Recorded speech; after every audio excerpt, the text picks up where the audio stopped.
अगहन मास गइल जात बा फगुनावा। अगहन मास गइल जात बा फगुनावा। ए भौजी हमरो करा द गवनावा। ए भौजी हमरो करा द गवनावा। भैया के लिख के भेजा दे गोपाती। बहिन के तोहरे पीरत बाटे छाती। भैया के लिख के भेजा दे गोपाती। बहिन के तोहरे पीरत बाटे छाती।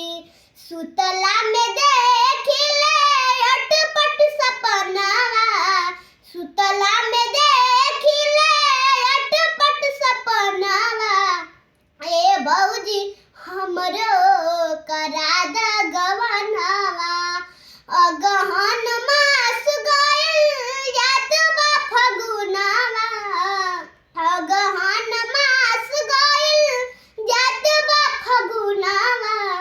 ए भौजी हमरो करा द गवनावा। आग लागो बजर पड़ो बभना के पतरा। गवन के हमरो बनत नइखे जतरा। आग लागो बजर पड़ो बभना के पतरा। गवन के हमरो बनत नइखे जतरा। अंगे अंगे बे